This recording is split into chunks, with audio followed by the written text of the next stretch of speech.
Hello, everyone. Welcome to yet another webinar in our series about the new parts of Horizon Europe, the work programs for 26-27. My name is Josephine. I am the NCP for widening an era that we will look into today, and cluster 3, and I'm a policy coordinator, so across all work programs and the more strategic and policy-oriented stuff. So that's me. Today we will be looking into, let me just get it running. Yeah, we'll record the webinar, so it'll be available to look at afterwards. This is a very short one, so I'll just give you a kind of overview of what's to be expected for the next 2 years. Your microphones are muted and cameras are off, so don't worry about that. You're welcome to use the Q&A function to ask questions if you have any, and I'll be sure to answer them after the webinar if we don't have time today. If you have any technical issues, let us know in the chat. My colleague Emma is next to me and she'll be looking into that to help you. And know that you'll have the presentation in a copy afterwards, so no need to take screenshots. Right. So let's get into it. I'll give you a very short introduction to this part of Horizon Europe, a call overview of everything that is in the work program, and then I will just I have highlighted some of the more relevant calls for as seen from a Danish perspective. So I'll run through that as well. And I'll give you, in the end, some more info, also links to the next info day that the Commission is hosting, where you'll get a deep dive on all parts of the work program in case something interests you more than anything else. Yeah, so let's get into it. WIDERA is a abbreviation of two quite separate, at least from the beginning, separate policy areas, arenas, though more and more perhaps you could say that they are sort of overlapping a little bit.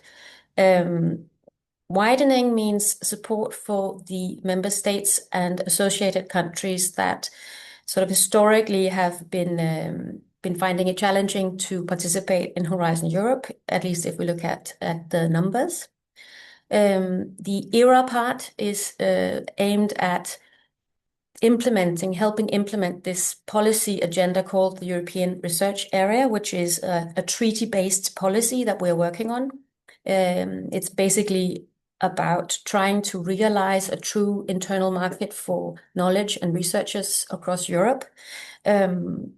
We have, and I have a link to this, there is a policy agenda for the last 3 years of Horizon Europe that is already up and running. It's worth having a look into the descriptions of that policy agenda in case anything in this work program interests you. You'll have a full background of what is actually the purpose here. Widening and ERA is also about and applicable for all, basically, the facility help from the Commission, at least, on reforming and on best practice and on developing your national R&I systems. So it's quite a broad and varied work program, which some things may interest you more than others. And I just wanted to mention also that the widening tools are these we've heard about these, we've used these tools over the past few framework programs. So these concepts of teaming and twinning, where someone from a more advanced part or one of the member states that are doing really well in terms of participation link up with a partner from a widening country in order to have a project going on together, which will make the widening partner more prepared or capacity building underway. There's not so to speak, a budget line of how much of the budget will have to go to either or widening partners or non-widening partners. But each topic will let you know explicitly which type of partner will be eligible. I'll just show you here. So some topics like the hop-on scheme, the EIC pre-accelerator, and certain coordinator roles are reserved for partners from widening countries. So that means that Danish entities can't take those roles or apply for those topics. But again, just the behind the budgets, we can see that it's sort of 50-50, the budgets from widening and ERA going to widening countries and non-widening countries. So there is a lot of opportunity for everyone here. Also to mention, and it's a question I get quite regularly, some of the topics prescribe national co-financing. And just to clarify that is a requirement, but it's for some topics at least, but it's typically not something you as a non-widening partner will have to worry about. It's typically the widening partners, widening coordinators that will have to make sure they have a national agreement with the national authorities. And typically it's the structural and regional funds that the member state or the is providing that will typically make up that national co-financing. I've also just listed the widening countries, both from the EU and associated countries, so you have them here on the screen, and a little budget in the bottom, so you have an overview of that. Yeah, so let's dive into it. This is an overview of the calls in the work programs. In the work program. So you have it here. Oh, I have the budget twice. And I also wanted to mention, I'll just show you as well that there are quite a lot of potentially interesting topics on public procurement regarding ERA, so the European Research Area, and it could be stuff that would be of interest to you as well. It's typically analysis of status, of how it's going, of developments, etc., that you should have a look into if you have that kind of expertise. Yeah. So first of all, the teaming call. It's only in 26. There won't be one for 27. It's a coordination and support action. There'll be only one. And this is the aim of creating these centers of excellence or upgrading existing centers that we have previously financed via the framework program. So you might be invited or have an idea for one. So just be aware that this is it, and it's opening. You have the opening and the deadlines on this slide. Twinning, again, only one for 26 because it is the last part of the framework program. This is to strengthen universities or research organizations from widening countries in a defined field by linking them again with internationally leading research institutions from member states such as Denmark. And that opens already in January and will close in April. Also a coordination and support action. So a networking type of topic, not as much real research and innovation, but more the sort of preparatory stuff. Research management facility calls is interesting for some of you I know out there. So it opens in April. There will be one, but it is again one of the ways of trying to help widening countries capacity build in the field of research management by providing these support services and again linking up with experienced staff might be interesting as well.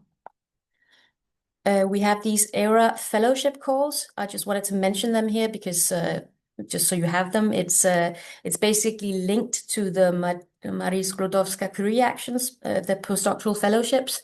So applicants will apply for the regular MSCA, and it will then be sort of resubmitted to this part of the work program or this part of the agency. So to have a look and see if it fits this scheme of widening. And I'm putting it here because it is you will have different partners, so someone might invite you for being a part of this. I just wanted to mention it.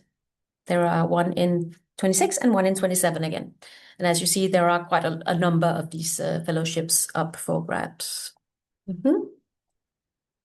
This is the one of the larger ones in terms of both numbers of topics and projects that could be interesting.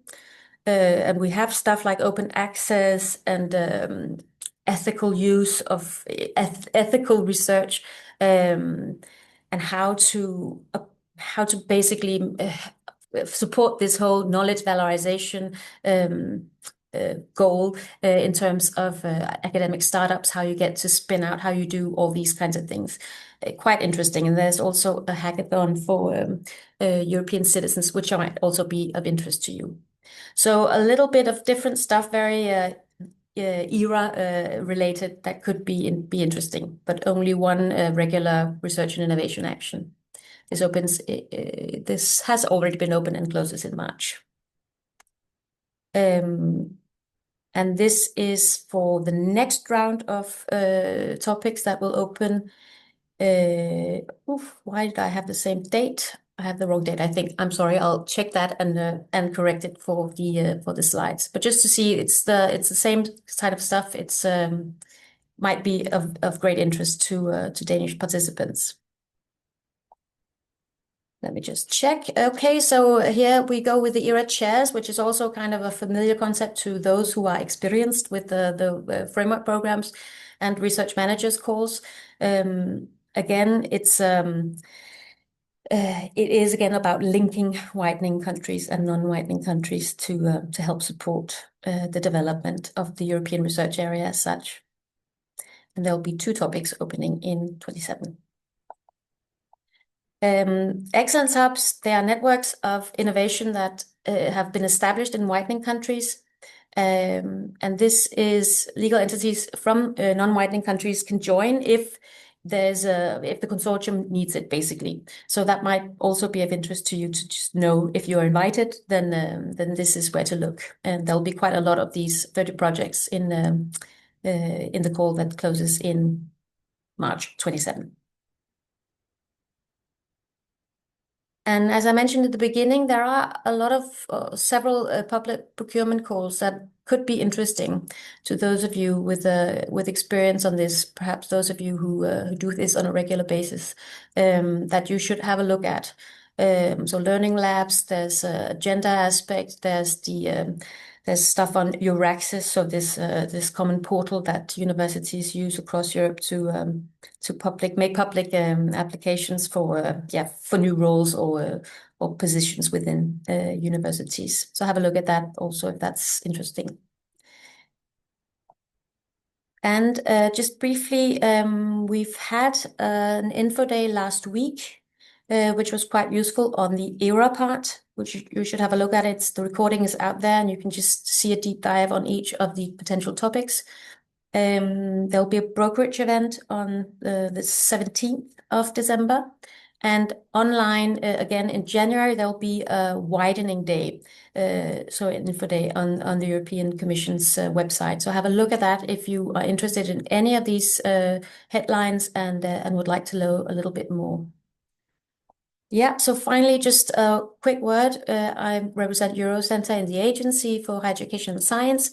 And as you know, if you don't know, we do offer a number of different services, including such webinars as this. And you're also and always very free to contact those of us responsible or as NCPs for each area. So please don't hesitate to reach out, and we'll do our best to help you along the way. And I think that's basically it for me on this part. So good luck. I hope to see lots of applicants on this very exciting part of the work program. Yeah, bye.